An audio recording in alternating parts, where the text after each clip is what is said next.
ಎಲ್ಲದಕ್ಕೂ ಸರ್ವಶ್ರೇಷ್ಠನಾದ ಕ್ರಿಸ್ತನು. ಕೊಲೋಸೆಯವರಿಗೆ ಬರೆದ ಪತ್ರಿಕೆ 1ನೇ ಅಧ್ಯಾಯ 15ರಿಂದ 20ರ ತನಕ ನಾವು ಓದುವುದಾದರೆ, ಇಲ್ಲಿ ಪೌಲನು ಕ್ರಿಸ್ತನನ್ನು ಈ ರೀತಿಯಾಗಿ ಪರಿಚಯಿಸುವವನಾಗಿದ್ದಾನೆ. ಮೊದಲನೇದಾಗಿ ಕೊಲೋಸೆಯವರಿಗೆ ಬರೆದ ಪತ್ರಿಕೆ 1ನೇ ಅಧ್ಯಾಯ 15ನೇ ವಚನದಲ್ಲಿ ಕ್ರಿಸ್ತನನ್ನು ಆತನು ಅದೃಶ್ಯನಾದ ದೇವರ ಪ್ರತಿರೂಪನು ಎಂಬುದಾಗಿ ತಿಳಿಸುವವನಾಗಿದ್ದಾನೆ. ಈ ವಾಕ್ಯದಲ್ಲಿ ಪೌಲನು ಮನುಷ್ಯರಿಂದ ನೋಡಲಾಗದಂತಹ ಅದೃಶ್ಯನಾದ ತಂದೆಯಾದ ದೇವರ ಪ್ರತಿರೂಪ ಕ್ರಿಸ್ತನಾಗಿದ್ದಾನೆ ಎಂಬುದಾಗಿ ತಿಳಿಸುವವನಾಗಿದ್ದಾನೆ. ದೇವರ ಪ್ರತಿರೂಪ ಅಂದರೆ ಆತನ ಸ್ವರೂಪ.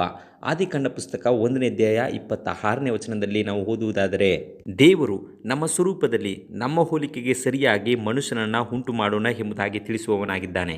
ದೇವರು ಮನುಷ್ಯನನ್ನು ತನ್ನ ಸ್ವಂತ ಸ್ವರೂಪದಲ್ಲಿ ಸೃಷ್ಟಿ ಮಾಡಿದನು. ಅಂದರೆ ಆದಾಮನನ್ನು ನೋಡಿದರೆ ದೇವರು ಅಂದರೆ ಸೃಷ್ಟಿಕರ್ತನನ್ನು ನೋಡಿದಂತೆ, ಅದೇ ರೀತಿಯಾಗಿ ಕ್ರಿಸ್ತನು ತಂದೆಯಾದ ದೇವರ ಪ್ರತಿರೂಪವಾಗಿರುವುದರಿಂದಲೇ ಯೋಹಾನನು ಬರೆದ ಸುವಾರ್ತೆ 14ನೇ ಅಧ್ಯಾಯ 9ನೇ ವಚನದಲ್ಲಿ ನನ್ನನ್ನು ನೋಡಿದವನು ತಂದೆಯನ್ನು ನೋಡಿದ್ದಾನೆ ಎಂಬುದಾಗಿ ತಿಳಿಸುವವನಾಗಿದ್ದಾನೆ.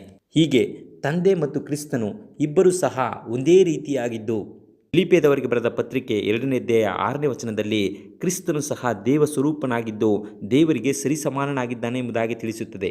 ಮಾತ್ರವಲ್ಲದೆ ಕ್ರಿಸ್ತನು ಸೃಷ್ಟಿಗೆಲ್ಲ ಜ್ಯೇಷ್ಠ ಪುತ್ರನಾಗಿದ್ದಾನೆ.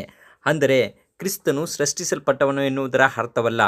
ಕ್ರಿಸ್ತನು ದೇವ ಸ್ವರೂಪನಾಗಿಯೂ ದೇವರಿಗೆ ಸರಿಸಮಾನನಾಗಿರುವುದರಿಂದ ಆತನು ಸ್ವಯಂ ಅಸ್ತಿತ್ವವುಳ್ಳವನಾಗಿದ್ದಾನೆ. ಆದುದರಿಂದ ಇಲ್ಲಿ ಜ್ಯೇಷ್ಠ ಪುತ್ರನು ಎನ್ನುವುದು ಎಲ್ಲದಕ್ಕಿಂತಲೂ ಎಲ್ಲವುಗಳಿಗಿಂತಲೂ ಶ್ರೇಷ್ಠವಾಗಿದ್ದಾನೆ ಎನ್ನುವ ಅರ್ಥವಾಗಿದ್ದು, ಸತ್ಯವೇದದಲ್ಲಿ ಜ್ಯೇಷ್ಠ ಪುತ್ರನು ಅಥವಾ ಚೊಚ್ಚಲ ಮಗನು ಎಂಬ ಪದವು ಅವನು ಹುಟ್ಟಿದ ಕ್ರಮದಲ್ಲಿ ಮೊದಲನೆಯವನಲ್ಲದಿದ್ದರೂ ತಂದೆಯೊಂದಿಗೆ ವಿಶೇಷ ಸಂಬಂಧ ಹೊಂದಿದ್ದಾನೆಂಬುದನ್ನು ಇದು ಸೂಚಿಸುವಂಥದ್ದಾಗಿದೆ.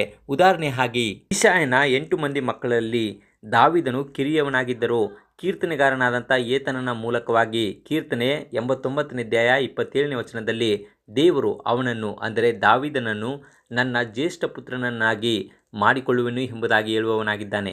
ಹೀಗೆ ಕ್ರಿಸ್ತನೇ ಎಲ್ಲದಕ್ಕೂ ಸರ್ವಶ್ರೇಷ್ಠನಾಗಿರುವುದರಿಂದಲೇ ಪೌಲನು ಕೊಲೋಸೆಯವರಿಗೆ ಬರೆದ ಪತ್ರಿಕೆ 1ನೇ ಅಧ್ಯಾಯ 16 ಮತ್ತು 17ನೇ ವಚನದಲ್ಲಿ ಭೂಪರಲೋಕಗಳಲ್ಲಿರುವ ದೃಶ್ಯ ಅದೃಶ್ಯವಾದವುಗಳೆಲ್ಲವೂ, ಸಿಂಹಾಸನಗಳಾಗಲಿ, ಪ್ರಭುತ್ವಗಳಾಗಲಿ, ದೊರೆತನಗಳಾಗಲಿ, ಅಧಿಕಾರಗಳಾಗಲಿ ಆತನಲ್ಲಿ ಸೃಷ್ಟಿಸಲ್ಪಟ್ಟವು. ಸರ್ವವು ಆತನ ಮುಖಾಂತರವಾಗಿಯೂ ಆತನಿಗೋಸ್ಕರವಾಗಿಯೂ ಸೃಷ್ಟಿಸಲ್ಪಟ್ಟಿತು. ಆತನು ಎಲ್ಲದಕ್ಕೂ ಮೊದಲು ಇದ್ದವನು, ಆತನು ಸಮಸ್ತಕ್ಕೂ ಆಧಾರಭೂತನು ಎಂಬುದಾಗಿ ಬರೆಯುವವನಾಗಿದ್ದಾನೆ. ಆದುದರಿಂದ ಕ್ರಿಸ್ತನು ಸೃಷ್ಟಿಸಲ್ಪಟ್ಟವನಲ್ಲ, ಆತನೇ ಸೃಷ್ಟಿಕರ್ತನಾಗಿರುವುದರಿಂದ ಆತನು ತಾನು ಸೃಷ್ಟಿಸಿದವುಗಳನ್ನು ಪೋಷಿಸಿ ನಿಯಂತ್ರಿಸಿ ಕಾಯುವವನಾಗಿದ್ದಾನೆ. ಹಾಗಾಗಿಯೇ ಪೌಲನು ಆತನು ಎಲ್ಲದಕ್ಕೂ ಮೊದಲು ಇದ್ದವನು, ಆತನು ಸಮಸ್ತಕ್ಕೂ ಆಧಾರಭೂತನೆಂಬುದಾಗಿ ಬರೆಯುವವನಾಗಿದ್ದಾನೆ. ನಂತರ ಕೊಲೋಸೆಯವರಿಗೆ ಬರೆದ ಪತ್ರಿಕೆ 1ನೇ ಅಧ್ಯಾಯ 18ನೇ ವಚನದಲ್ಲಿ ಸಭೆ ಎಂಬ ದೇಹಕ್ಕೆ ಆತನೇ ಶಿರಸ್ಸು ಎಂಬುದಾಗಿ ಹೇಳುವವನಾಗಿದ್ದಾನೆ. ಮನುಷ್ಯನ ದೇಹದಲ್ಲಿ ಅನೇಕ ಅಂಗಗಳಿದ್ದರೂ ಸಹ ಆ ಅಂಗಗಳು ಚಲನವಲನ ಮಾಡಲು ಸಂದೇಶವನ್ನು ಕಳಿಸುವುದು ಶಿರಸ್ಸಾಗಿದೆ. ಅದೇ ರೀತಿಯಲ್ಲಿ ಸಭೆಗೆ ಕ್ರಿಸ್ತನೇ ಶಿರಸ್ಸಾಗಿರುವುದರಿಂದ ಸಭೆಯ ಐಕ್ಯತೆಗಾಗಿಯೂ ಹಾಗೂ ಅದರ ಆತ್ಮಿಕ ಬೆಳವಣಿಗೆಗೆ ಬೇಕಾದ ಎಲ್ಲವನ್ನ ಕ್ರಿಸ್ತನು ನೀಡುವವನಾಗಿದ್ದಾನೆ. ಮತ್ತು ಸತ್ತವರೊಳಗಿಂದ ಮೊದಲು ಎದ್ದು ಬಂದವನು ಆತನೇ ಎಂಬುದಾಗಿ ತಿಳಿಸಿರುವುದು, ಕ್ರಿಸ್ತನು ಜಗತ್ತುತ್ಪತ್ತಿಗೂ ಮೊದಲೇ ಕುಯ್ಯಲ್ಪಟ್ಟ ಕುರಿಮರಿಯಾಗಿದ್ದು ಪಾಪ ಮತ್ತು ಪಾಪದ ಸಂಬಳ ಮರಣವನ್ನ ಜಯಿಸಿದ್ದರಿಂದಲೇ ಸತ್ತವರನ್ನೆಲ್ಲ ಕ್ರಿಸ್ತನೇ ಎಬ್ಬಿಸಿದ್ದು ಆತನ 2ನೇ ಬರುಣದಲ್ಲೂ ಸಹ ಪುನರುತ್ಥಾನಗೊಳಿಸುವವನಾಗಿದ್ದಾನೆ.